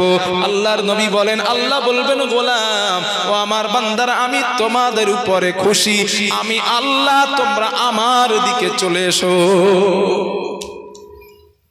এখন আল্লাহর দলে যারা তারাই তো সফল, ঠিক না ভাই? হ্যাঁ, আল্লাহর দলে যারা তারাই তো সফল। নবীজি বলেন, শোনো, ওই ময়দানে আল্লাহ তাআলা এবার অন্যদেরকে জিজ্ঞাসা করবেন। আল্লাহ তাআলা জিজ্ঞাসা করবেন, আমার হিন্দু ভাইরা যেই মুক্তিদেরকে ইবাদত করত, পূজা করত, এটা আল্লাহ নিজে বলছেন, আমি মুক্তিদেরকে জিজ্ঞাসা করব, আমি তাদেরকে জবান দেব এবং তাদেরকে জিজ্ঞাসা করব, তোমরা কি এদেরকে তোমাদের ইবাদত করতে বলেছিলে? আল্লাহ জিজ্ঞাসা করেন, তোমরা কি বলছিলে এরা তোমাদের ইবাদত করতে? ওই মুক্তিগুলা জবাব দিবে, আল্লাহ না না, আমরা বলেছিলাম, একবারও বলি নাই যে তোমরা আমাদের ইবাদত করো। আমাদেরকে তারা নিজে হাতে বানিয়েছে, নিজে হাতে বানিয়ে সুন্দর করে সাজিয়ে আমাদের সামনে তারা মাথা নত করেছিল, আমাদের ইবাদত করেছিল। ও আমার আল্লাহ, আমরা তো তাদেরকে ইবাদত করতে বলি নাই। আল্লাহ নবী বলেন, এই অবস্থা যখন সৃষ্টি হবে আল্লাহ তাআলা ফেরেশতাদেরকে বলবেন, খুযুহু ফাগুল্লুহু সুম্মাল জাহিম সাল্লু সুম্মা ফি সিলসিলাতিন যারউহা 70 দিরাআন ফাসলুকু। আল্লাহ তাআলা বলবেন, যাও ওই নাফরমানদের ধর, খুদু ধর, ফাগুল্লু ওদের গলায় তোরা শিকল লাগা, সুম্মাল জাহিম সাল্লু এরপরে জাহান্নামের মধ্যে নিক্ষেপ কর, 70 গজ শিকল লাগা, হাতের মধ্যে শিকল লাগা, পায়ের মধ্যে শিকল লাগা, গলার মধ্যে শিকল লাগা। আল্লাহর নবী বলেন, যে যার ইবাদত করত আল্লাহকে ছাড়া অন্যের ইবাদত করত, আল্লাহ ওই উপাসকদের সহ যারা ইবাদত করত ওদের সহ আল্লাহ জাহান্নামে নিক্ষেপ করবে। যদি বলেন হুজুরের দলিল দেখান, আপনারা লাভার পরে বলবেন, দেখিয়ে দেবো ইনশাল্লাহ। 2 মিনিট সময় দেবেন, 2 মিনিট। কথা বোঝাইতে পারছি? কথাটা একটু টাফ, কিন্তু আমার বানানো না, আল্লাহ নিজে বলছেন, যে যার ইবাদত করতো আমি তার জিজ্ঞাসা করবো। আল্লাহ মুক্তিদের জবান দিবেন, তোমরা কি বলছিলে এদের ইবাদত করার জন্য? ওরা বলবে, আল্লাহ না, আমরা বলি নাই। আচ্ছা, এবার আপনাদের বিবেক থেকে বলেন, আমার হিন্দু ভাইরা যে ইবাদত গুলা করে ঠাকুরদের, ঠাকুরেরা কি বলে যে তোমরা আমার সেজদা দাও? বিবেক থেকে বলেন না, একটু বলেন। ওনারা বলে না, ওরা তো কথাই বলতে পারে না, ওরা খেতেও পারে না, পড়তেও পারে না, মাখতেও পারে না, নিজেরা বানায় ইবাদত করে। আমি তাদের ধর্মের উপরে অ্যাটাক করছি না বা তাদের ধর্মকে খারাপও বলছি না, যেটা সত্য সেটাই বলছি, বাস্তবটা বলছি। তারা নিজেরা বানায়, নিজেরা বানিয়ে ওনাদের একটা বিশ্বাস ঠাকুর আমাদের উপকার করে। হ্যাঁ, ওনাদের বিশ্বাস ওনাদের কাছে থাকে, এখানে আমার কোনো কথা না। তবে আমার প্রশ্ন এই জায়গাটাই যে ভাইয়েরা মুক্তিগুলা বানায়, মুক্তিগুলা বানানোর পর তার ইবাদত করে, তার উপাসনা করে, আর এই মুক্তিগুলা কি তাদেরকে বলছে যে তোমরা আমার ইবাদত করো? কথা বলে না, বলেছে? বলে নাই। তারপরেও তারা তার ইবাদত করে। ঠিক এই কথাটা আল্লাহ কোরআনে বলছেন, কিয়ামতের দিন ওই ঠাকুরগুলাকে আমি জিজ্ঞাসা করব, তোমরা কি বলেছিলে তোমাদের ইবাদত করার জন্য এদের? তখন বলবে, আল্লাহ আমরা বলি নাই, আপনি তো জানেন। ওরা আমাদের নিজেরা বানিয়েছে, বানিয়ে আমাদের ইবাদত করতো। আল্লাহ বলবে, যা জাহান্নামে যা যা। আর আমরা আল্লাহর ইবাদত করি কেন? আল্লাহ আমাদের বলেছেন তোমরা আমার ইবাদত করো। জিন্না ওয়াল ইনসা ইল্লা লিয়াবুদুন, আমি জিন আর ইনসানরে বানাইছি আমার ইবাদত করার জন্য। তাহলে আল্লাহ ইবাদত করতে বলেছেন বলে করি আল্লাহর ইবাদত। এখন যদি আল্লাহর ইবাদত করাটা অন্যায় হয়, ভুল হয়, তাহলে আল্লাহকে বলতে পারবো আল্লাহ আপনিই তো বলেছিলেন আমাদের ইবাদত করতে, তাই ইবাদত আপনার করেছি, আমরা সেজদা আপনারই দিয়েছি, আর কাউরে দেই নাই। আপনি বলছেন আমারে সেজদা দাও, আমি সেজদা পাওয়ার উপযোগী, আমি শ্রেষ্ঠ উপযোগী, আমারে সেজদা দাও। ও আল্লাহ, এই জন্যই তো আপনারে সেজদা দিয়েছি, আর কাউরে সেজদা দেই নাই। এখন এটাই দেওয়া যদি ভুল হয় আমাদের কিছু করার নাই, কারণ তুমি বলছিলে আমাদের তোমরা আমার সেজদা দাও। কথা বোঝাতে পারছি ইনশাআল্লাহ না? আমি প্রিয় ভাইরা, কিয়ামতের ময়দানে ইবাদত যারা আল্লাহর করতো তাদের ছাড়া মুক্তি পাবার বিকল্প কোনো রাস্তা নাই। সব কথাগুলো জল জল করছে, স্পষ্ট সব কথাগুলো, কোনো কথা আল্লাহ গোপন রাখেন নাই। আমার বন্ধুগণ, রাসূলুল্লাহ সাল্লাল্লাহু আলাইহি ওয়াসাল্লাম বলেন, হাসরের ময়দানে এই দৃশ্য তো মহান আল্লাহ সৃষ্টি করবেন, তবে ফয়সালা হওয়ার আগে আর কিছু ঘটনা হাসরের ময়দানে ঘটবে। আজ যারা জনম দুঃখিনী মা এবং জনম দুঃখী আব্বাকে বড্ড ভালোবাসেন, ভাই ভাইকে বড্ড ভালোবাসেন, শোনেন, কান খুলে শোনেন, কিয়ামতের দিন ওই জনম দুঃখিনী মা আপনার পক্ষে দাঁড়াবে না, আপনার বাবা আপনার পক্ষে দাঁড়াবে না, আপনার সন্তান আপনার পক্ষে দাঁড়াবে না। আল্লাহর নবী বলেন তাই না, আল্লাহ তাআলা বলেন বান্দা তাই না, তোমার আত্মীয় স্বজন তোমার পরিবার হাসরের দিন তোমার কোনো উপকার করতে পারবে না।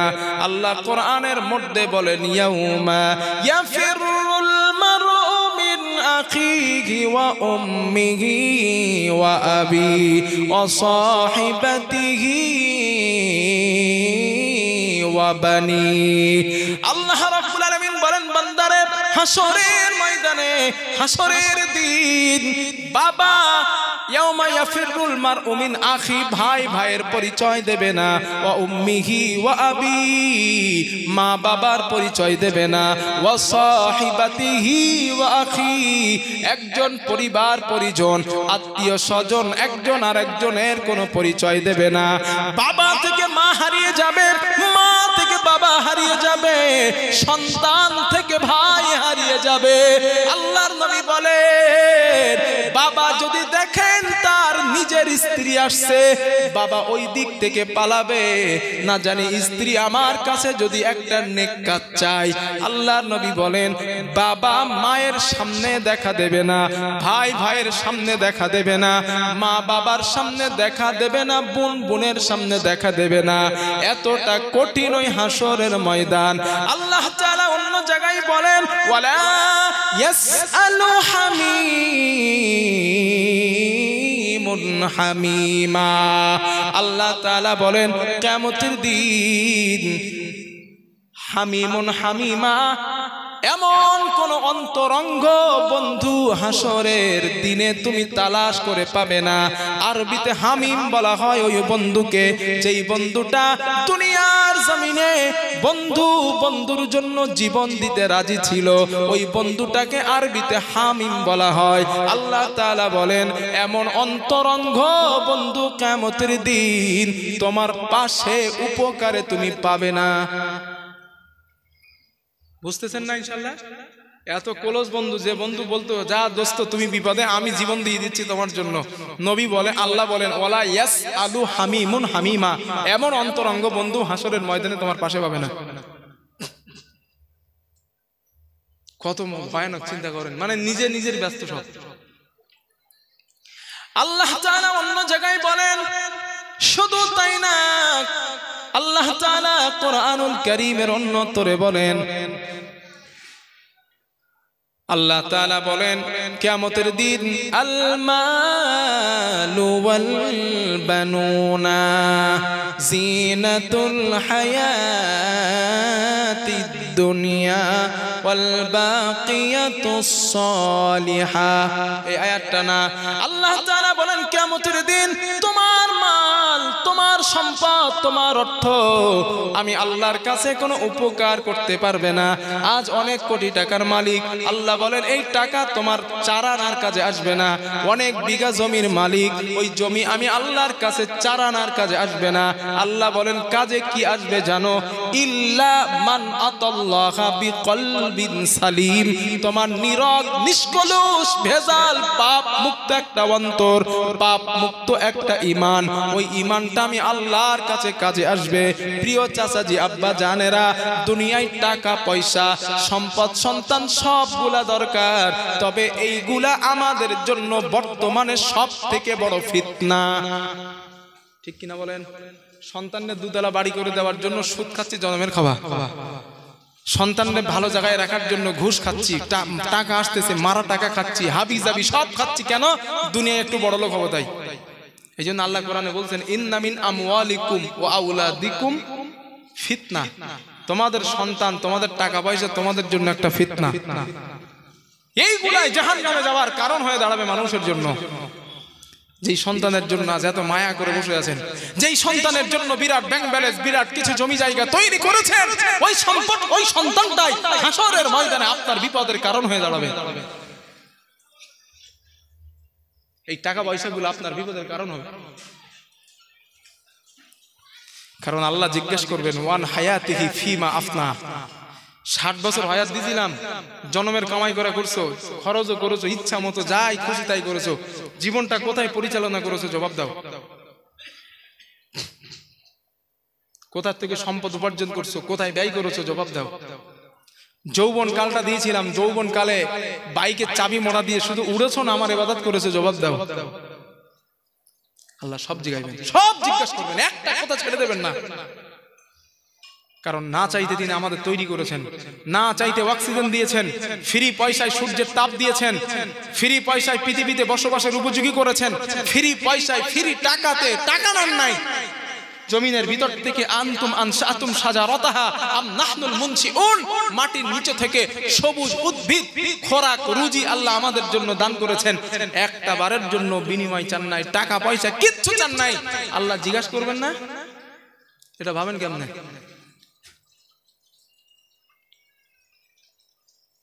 মনে করতেছেন দুনিয়ায় আসছি মরে গেছি সব শেষ। হ্যাঁ, এত খামখা না।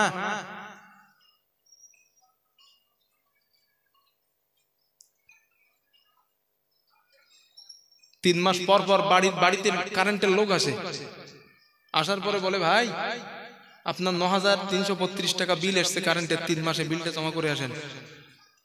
রাতের বেলা লাইট জ্বালান, দিনের বেলা ফ্যান চালান, রাতের বেলা ফ্যান চালান, ফ্রিজ চালান, এসি দেন, এই জন্য 3 মাসে 9,000 টাকা বিল আসছে, আপনার দেওয়া লাগে। 1-2 মাস 3-4টে কিস্তি মিস করবেন, কারেন্টের অফিস থেকে লোক এসে তার কেটে দিয়ে যাবে। ঠিক তো? রবকে কোনোদিন মসজিদে সেজদা দেন নাই, কোনোদিন জিব্রাইলকে বলছে ওই সলিমদ্দির বাড়ির ছাদের উপর থেকে সূর্যের তাপটা বন্ধ করে দে? কথা বলে না? দিয়েছে? দেয় নাই।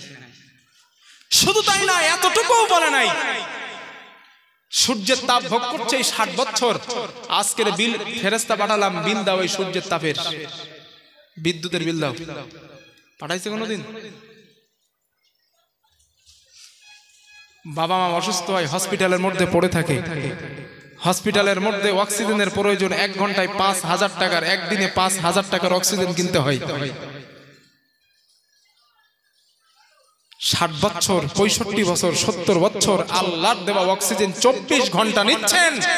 আল্লাহরে কত টাকা বিল দিচ্ছেন বলেন আমারে? কেন হিসাব চাইবে না তিনি?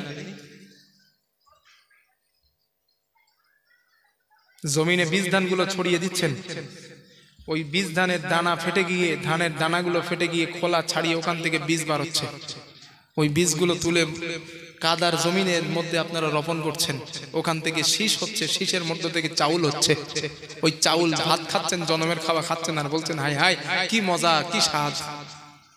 গাছের আঙ্গুল, গাছের আপেল গুলো খাচ্ছেন আর বলতেছেন হাই হাই কত স্বাদ কত মজা। কোনদিন এই আপেল আঙ্গুরের জন্য আল্লাহ বিল পাঠাইছে যে বিল দাও? পাঠান নাই, একদিনও তিনি পাঠান নাই। এর কারণ তিনি আমাদেরকে জিজ্ঞেস করবেন, ঠিক না চাচাজি? জিজ্ঞেস করবেন। আল্লাহ খামোখা দেন নাই, আল্লাহ খামোখা দেননি, বলেছেন আল্লাহ জিজ্ঞাসা করবেন। হিসাব দেওয়ার জন্য রেডি থাকেন। আম্মা 30 টাকা বা 500 টাকা হাতে দিয়ে আম্মা বলছে বেটা বাজারে যাও, বাজার করে আনো। আম্মা বাজারের প্যাকেটটা হাতে ধরিয়ে দিয়েছে, আপনি 500 টাকার বাজার করলেন। এমন কিছু টাকা বাজার করেছেন যেই বাজার করার কারণে আপনার মা খুশি না। আম্মা বলছে 500 টাকার বাজার এত কম হতে পারে না, হিসাব দে। কারণ মার বিশ্বাস ছেলে কিছু টাকা মেরে নেস। যদি 500 টাকা বাজার করতে দিয়ে মা হিসাব চাই, এত নাজ নেয়ামত যেই মহান আল্লাহ দিলেন, এত কিছু দিলেন, সেই আল্লাহ জিজ্ঞেস করবেন না? এটা ভাবেন কেমনে? হ্যাঁ, জিজ্ঞেস করবেন। এই প্রশ্নের জবাব যারা সাকসেস হবে, তারা যারা পরিপূর্ণভাবে সুষ্ঠুভাবে এই প্রশ্নের জবাব দিতে পারবে। আর পরিপূর্ণ সুষ্ঠু জবাব কারা দিতে পারবে? যারা মুত্তাকি, যারা মুমিন। কথা বোঝাতে পেরেছি আমি? ইনশাআল্লাহ আলোচনাটা বোঝাতে সক্ষম হয়েছি আমি? এই প্রশ্নের জবাব দিতে পারবে কারা? যারা মুমিন, যারা মুত্তাকি। আর যারা মুত্তাকি, যারা মুমিন এই প্রশ্নের জবাব দিবে, তাদের ব্যাপারে আল্লাহর বক্তব্য এবার শোনেন। এই কথাগুলো আয়াত বলেই শেষ করব। আল্লাহ তাআলা বলেন এই প্রশ্নের জবাব যারা দিবেন, যারা মুত্তাকি, আল্লাহ তাআলা বলেন ওয়া আম্মা মান খাফা মাকামা রাব্বিহি ওয়া নাহান নাফসা আনিল হাওয়া ফা ইন্নাল জান্নাতা হিয়াল মাওয়া। আল্লাহ রাব্বুল আলামিন বলেন নফসের খেয়াস পূরণ করে নাই, মন যা চেয়েছে আমার বান্দা তাই করে নাই। তার মনে ইচ্ছা হয়েছে সুদ খায়, আমার ভয়ে সুদ খায় নাই। মনে ইচ্ছা জেগেছে যেটা, বান্দা সেটা করলো না। আল্লাহর কাছে জবাবদিহি তার ভয় করলো, মানে ইমানদার মুত্তাকি। আল্লাহ বলেন ওর অবস্থা কেমন হবে জানো? ফা ইন্নাল জান্নাতা হিয়াল মাওয়া। আল্লাহ বলেন তার ঠিকানা হবে জান্নাত। কোথায়? জান্নাত। 2 নাম্বার আল্লাহ বলেন ইন্নাল্লাযীনা আমানু ওয়া আমিলুস সালিহাতি লানুদখিলান্নাহুম ফিস সালিহিন।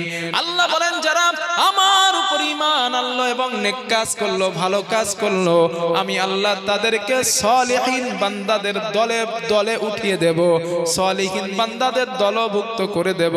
আল্লাহ বলেন সালিহিন বান্দা কারা জানো? উলাইকাল্লাযীনা আন'আমাল্লাহু মিনান নাবিয়্যিনা ওয়াস-সিদ্দীকিনা ওয়াশ-শুহাদা'i ওয়াস-সালিহিন। আল্লাহ বলেন 1 নাম্বার মিনান নাবিয়্যিন নবীগণ, ওয়াস-সিদ্দীকিন সত্যবাদীগণ, ওয়াস-সালিহিন অশুহাদা শহীদগণ, আল্লাহর জন্য যারা জীবন দিয়েছে, অসলিহিন ইবাদত গুজার বান্দা। এই 4 কোয়ালিটির বান্দাদের দলভুক্ত তোমাকে করব। এর মানে হলো আল্লাহ তোমাকে জান্নাত দেবেন। সুবহানাল্লাহ বলেন। তাহলে আমার এই পরিপূর্ণ 2 ঘন্টা বোঝানোর একটাই বিষয়, সেটা হলো মুমিন। মুমিন হতে চাইলে কষ্ট করেন, মুসিবত আসবে, দুঃখ আসবে, ব্যবসায় লস হবে, বিপদ আপদ আসবে, সব আসবে। একটাই উদ্দেশ্য থাকবে, আল্লাহ যা করেন আমার জন্য মঙ্গলের। তাই তো? আল্লাহ যেটা দিচ্ছেন আমার, আল্লাহ ভালোর জন্যই দিচ্ছেন। কারণ আমি মুমিন, আল্লাহ আমাকে পরীক্ষা করছেন। আমি দুনিয়ায় সবর করি, আমার জন্য জান্নাত অপেক্ষা করছে। এটাই কিন্তু আমার এই 2 ঘন্টার আলোচনা, এটাই বিষয়। মুসিবত আসবে, বিপদ আসবে, কষ্ট আসবে, বালা মুসিবত আসবে, তবে ধৈর্য ধরতে হবে। রাজি আছেন না ইনশাআল্লাহ? ধৈর্য ধরতে রাজি আছেন না ইনশাআল্লাহ? এবং মুমিনদের জন্য রহমান।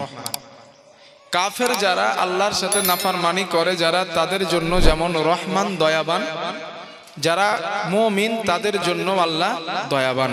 এই জন্যই আল্লাহকে যারা সেজদা দেয়, আল্লাহ তাদেরকেও খেতে পড়তে দেন। যারা আল্লাহর সাথে নাফরমানি করে, আল্লাহ তাদেরকেও খেতে পড়তে দেন। কথা কি বুঝতেছেন? আমার কথা না, বক্তব্য না বুঝলে কিছু বুঝবেন না, মনে হবে শুধু বকতেছি। আমি একটা ভিত তৈরি করছি যে আপনাদের বোঝানোর জন্য। তো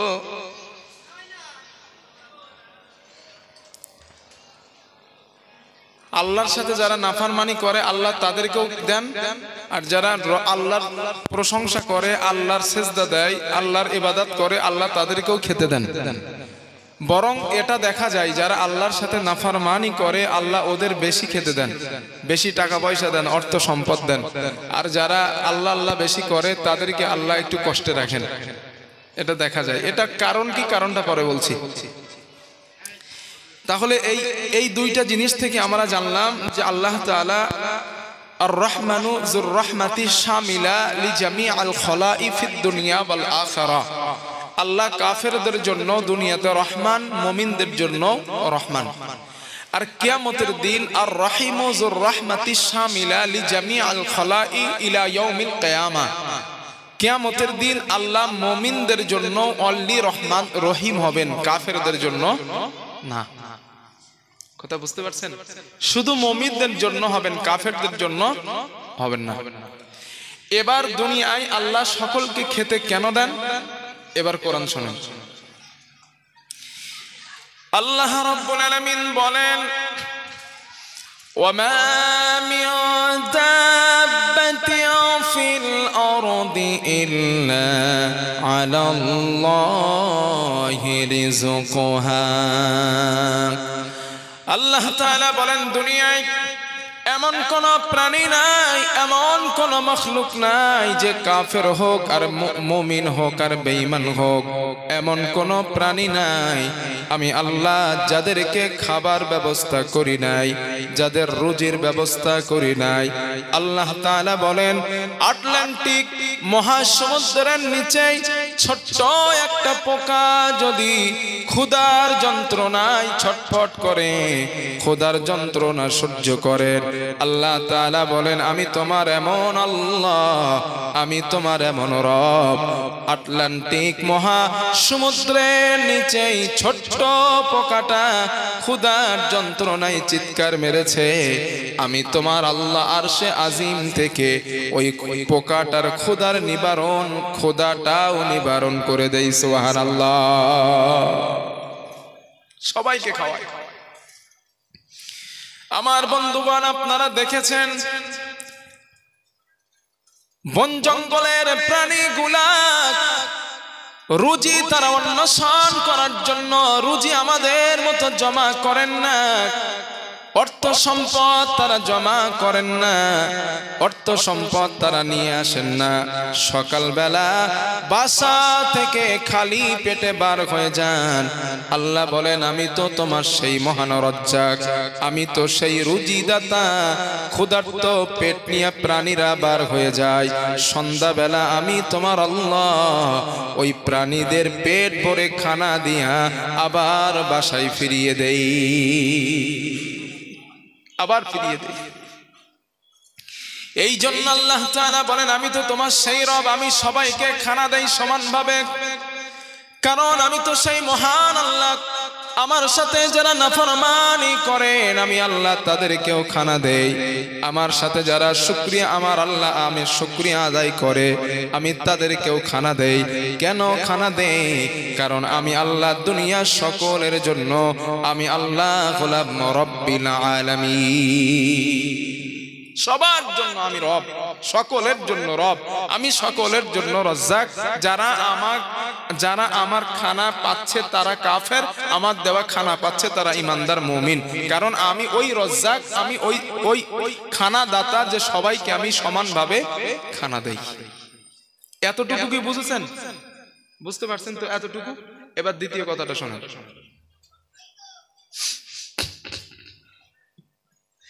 আমার বন্ধুগণ, আল্লাহ তাআলা পৃথিবীর মানুষকে, ইমানদারদেরকে মাঝে মাঝে তিনি কষ্ট দেন, মাঝে মাঝে তিনি খাবার কষ্ট, পরার কষ্ট, মাখার কষ্ট তিনি দেন। কেন তিনি কষ্ট দেন? এটার কারণ অন্য কিছু নয়, কারণ আল্লাহর নবী বলেন, ক্বালা রাসূলুল্লাহ সাল্লাল্লাহু আলাইহি ওয়াসাল্লাম, আল্লাহর নবী বলেন, আদ-দুনিয়া উসসিজনুল মুমিন ওয়া জান্নাতুল কাফির। আল্লাহর নবী বলেন, ও আমার সাহাবারা, দুনিয়ায় যারা ইমানদার, যারা মুসলমান মুত্তাকি, তাদের জন্য দুনিয়াটা জেলখানার মতো কষ্টের জায়গা। আর যারা কাফের, তাদের জন্য দুনিয়াটা আরামের আয়েশের জায়গা। এই জন্য আল্লাহ তাআলা ইমানদারদের দুনিয়ার জমিনে কষ্ট দেন, তাদেরকে মুসিবত দেন, কারণ আল্লাহর এই জমিনটা চিরস্থায়ী না। ঠিক তো, এই জমিনটা চিরস্থায়ী না। আল্লাহ মুমিনদেরকে ওই মেসেজটা যেন দিতে চান, ও মুমিনেরা, তোমরা দুনিয়ায় চিরস্থায়ী থাকবা না, এখান থেকে তোমাদের প্রকৃত গন্তব্যস্থল হলো জান্নাত। তাই দুনিয়ায় তোমাদেরকে আমি আল্লাহ একটু কষ্ট দেই। সুবহানাল্লাহ।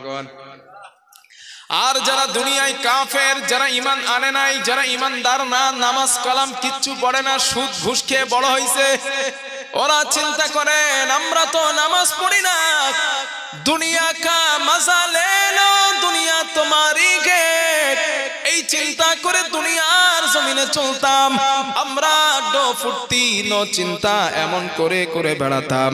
আমরা দুনিয়ায় তো কষ্ট পাই নাই, যারা নামাজ পড়ে রোজা করে আল্লাহ তাদের বেশি কষ্ট দেন। কারণটা কি? আল্লাহর নবী বলেন টেনশন করো না, কারণ যারা ইমানদার ওদের কষ্ট পাবাটাই দুনিয়ায় স্বাভাবিক। আপনি দেখবেন দুইটা মানুষ, একটা মানুষের কোনো অস্বস্তি নাই, কোনো কষ্ট নাই, কোনো অভাব নাই, ওই মানুষটা আল্লাহ শুকরিয়া যত বেশি আদায় না করেন, যেই মানুষটা অভাবে আছে, কষ্টে আছে, ওই মানুষটা বেশি বেশি আল্লাহ আল্লাহ বলে ডাকেন, আল্লাহকে স্মরণ করেন, কারণ কষ্ট না আসলে আল্লাহরে চেনা যায় না। ঠিক কিনা বলেন? এই জন্য আল্লাহ কষ্ট দেন। বাদশাহ শাহজাহান, বাদশাহ হারুন আল রশিদ, একটা ইতিহাসের মধ্যে আমি পেয়েছি, বাদশাহ হারুন আল রশিদ উনি ওনার কাছে দুইটা পাখি রাখতেন। একটা পাখির নাম ছিল কাক, আর একটা পাখির নাম ছিল কোকিল। বাদশাহ হারুন আল রশিদ কাকটাকে পেট ভরে খানা দিতেন, আর কোকিলটাকে খানা দিতেন না। রাজ দরবারের মানুষেরা প্রশ্ন করলেন, ও বাদশাহ হারুন আল রশিদ, আপনি পাখিটার প্রতি বেইনসাফি করেন। বাদশাহ হারুন আল রশিদ জিজ্ঞাসা করলেন, কেন বেইনসাফি করলাম? তারা জবাব দিলেন, আপনি কাকটাকে পেট ভরে খাবার দেন, আর কোকিলটাকে খাবার দেন না। ক্ষুধার যন্ত্রণায় কোকিলটা সর্বক্ষণ ডাকতে থাকে। বাদশাহ হারুন আল রশিদ জবাব দিলেন, ও আমার শাগরেদেরা, ও আমার মন্ত্রী মহোদয়েরা, আমি বেইনসাফি করি নাই, কারণ কাককে পেট ভরে খাওয়ানোর পিছনে আমার বিরাট একটা উদ্দেশ্য রয়েছে, আর কোকিলকে না খাওয়ানোর পিছনে আমার বিরাট একটা উদ্দেশ্য রয়েছে।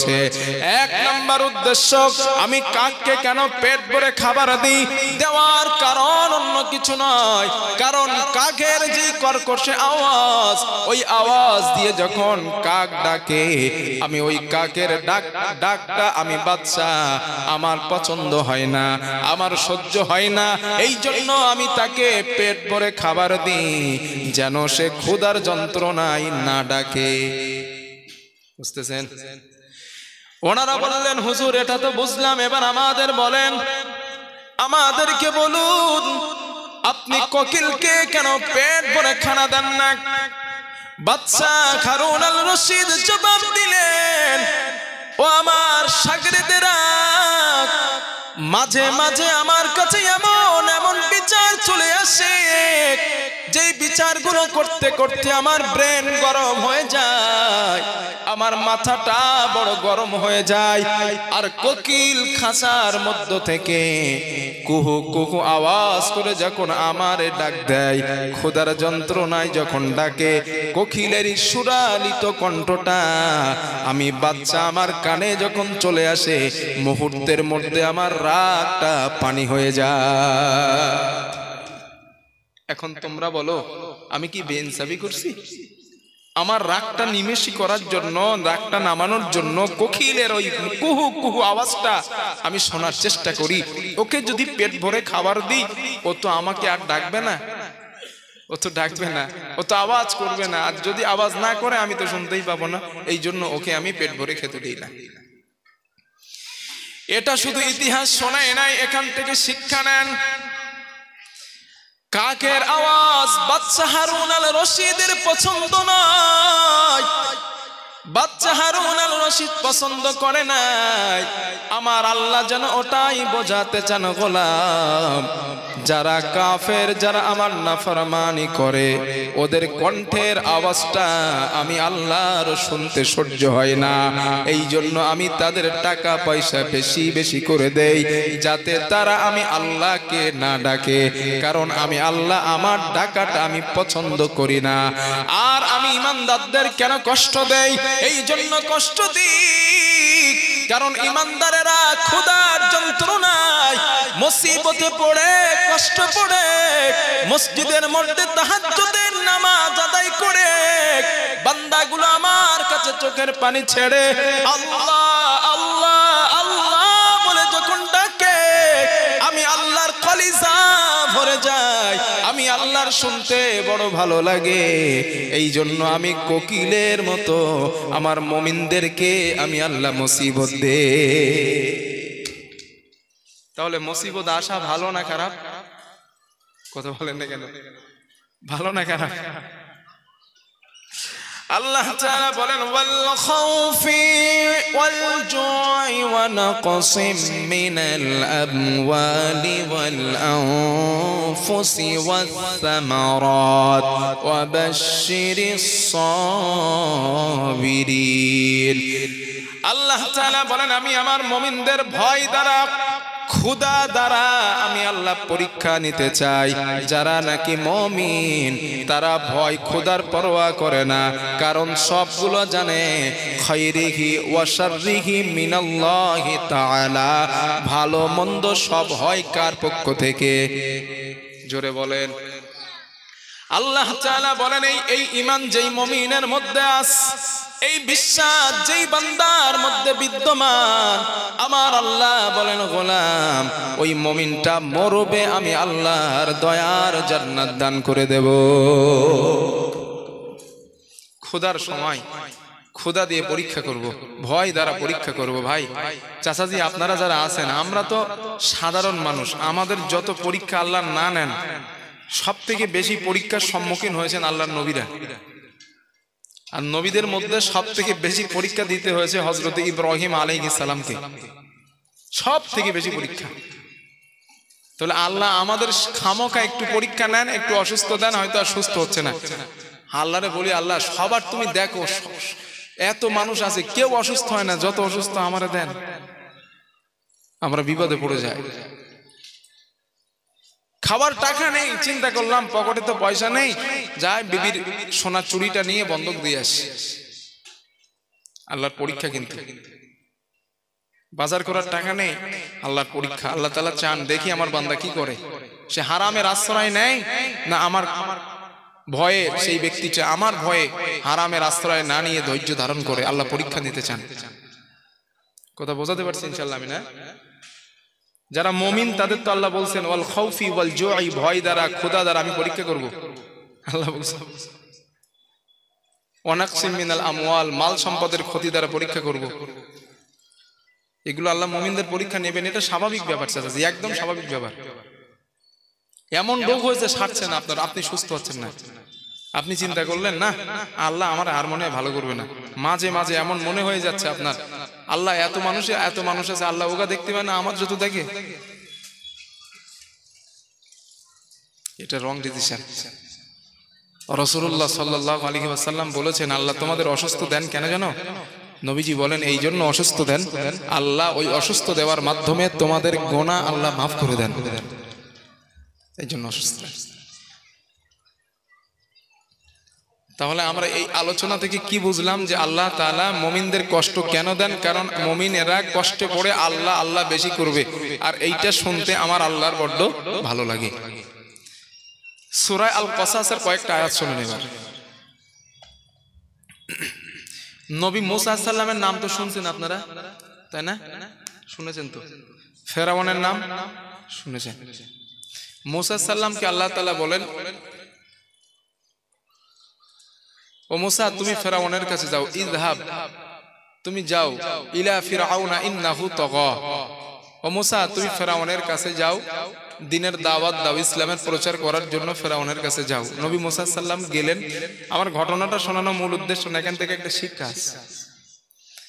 মুসা সাল্লাম গেলেন, ফেরাউনকে দাওয়াত দিলেন। ফেরাউন বলে আনা রব্বুকুমুল আলা, আমি বড় খোদা, মুসা তোমার খোদা খোদা না। নাউজুবিল্লাহ। ফেরাউন বললেন মুসা আপনি ভুল সরি মুসা নবী বললেন ফেরাউন তুমি তো আল্লাহর বান্দা, তুমি তো আল্লাহ না, তুমি তো খোদা না, তুমি তো খোদার বান্দা। দুইজনের মধ্যে তর্ক হচ্ছে।